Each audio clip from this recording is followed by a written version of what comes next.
It must have been a very odd day when Salvador Dali suggested to Philippe Halsman, a very famous photographer, that for this upcoming photograph that they should blow up a duck.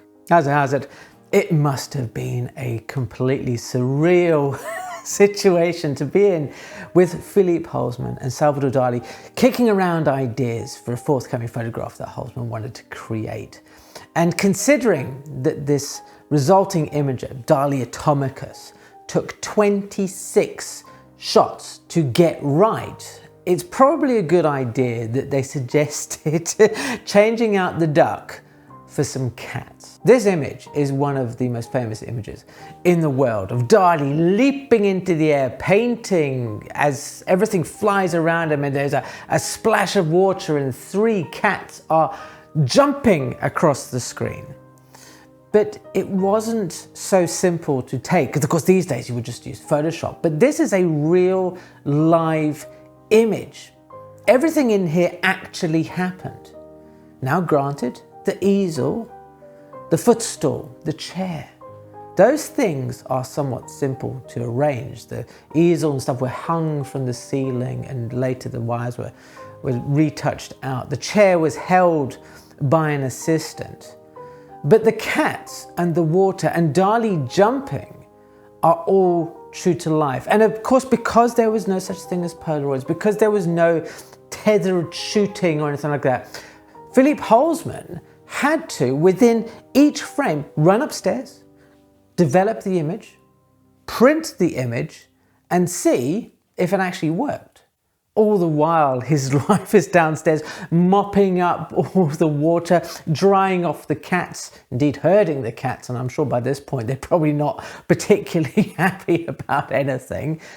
But these are the lengths that Halsman used to go to create outstandingly surreal, bizarre image. And indeed, even when the image was finished, Halsman was happy with it, Dali himself needed to complete the picture by actually painting onto the print the little painting in the easel that he's working on. In addition to being well known, not just for the 101 Life magazine covers that he photographed or the Dali images that he created over their long friendship, Philippe Halsman is also widely remembered for this photograph of Albert Einstein, a figure who actually loomed quite large, much like Dali within Halsman's life. Halsman was born in a place called Riga in 1906. When he was 22, he was arrested and imprisoned falsely for the murder of his father.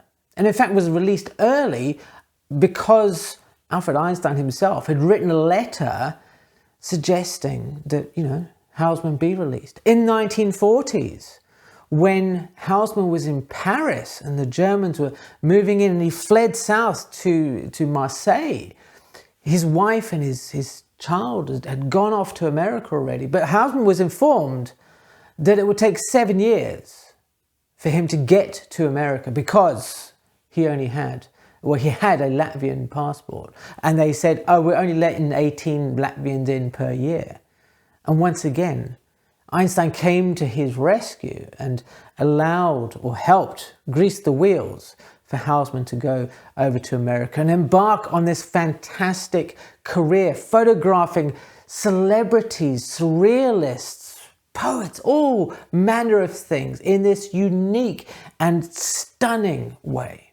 In that photograph, Dali Atomicus, right? So Dali's leaping up into the air, and that's part of the whole picture, but it's also the beginning of something that Philippe Halsman called jumpology, which I think is a wonderful way of getting past some of that reticence often that you have when you're creating a portrait or something, that people are wearing a facade, especially important people or famous celebrities. They have that public persona that they have. So by asking people, and what a wide range of people who were leaping around for Philippe Halsman's camera. By the way, he made his own camera. I mean, this is a photographer. Not only did he do all this amazing stuff in the darkroom and something like that, he also made his own camera. I think that's nuts but amazing. Wow, right? Anyway, so he's jumping up and down, or getting people to jump up and down to just throw off everything that can, make the image feel a little bit staged. And he recalls one night that he was photographing Marilyn Monroe jumping up and down and stuff like that.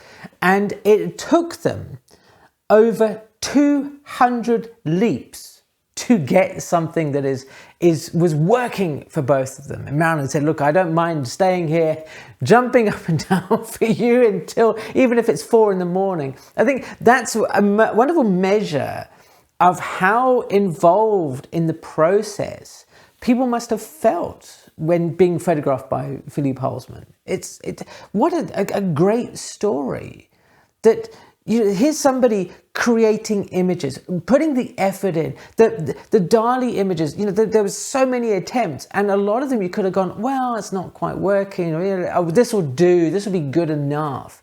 But here is a photographer at the cutting edge of their profession, trying things out, willing to commit wholly to the process of making these images. What a wonderful thing. And a lesson that we should all take to heart, that when we think we've got the picture, we might not. We could go a little bit further. If you know any great stories about specific photographs or the backgrounds to interesting photographers, let me know in the comments below. Despite photographing 101 covers for Life magazine, which is a hugely phenomenal amount, he wasn't actually on the staff of Life photographers, which is a strange thing. But anyway, so in 1949, he's got a commission from Life to photograph a poet, avant-garde, playwright, artist called Jean Cocteau, and I hope I pronounced that correctly, who was putting out some films, and Life wanted a photo series that showed the inner workings of a poet's mind. You can also imagine that brief comes along, it's like, or a challenge in a photographer. Show what's going on inside a poet's mind. It's like, oh, well, we're going to get stumped here. But no matter, this seems, in fact, obviously we know, this is something right up Philippe Halsman's street. His association with the surrealists, although he wasn't a surrealist photographer specifically, puts him in a perfect place to capture these ideas. And when you look at the shoot, the images themselves, there's all these kind of props. There were doves, there were boa constrictors, there were 2 other models there. There was a plastic mannequin thing. It was going on. The only condition that Jean Cocteau had said was that it needs to take place at night. And so okay, we'll do this. And it started off a little bit prickly, and it just, like a lot of these kind of things, it doesn't, they don't often just happen. There needs some warming up time.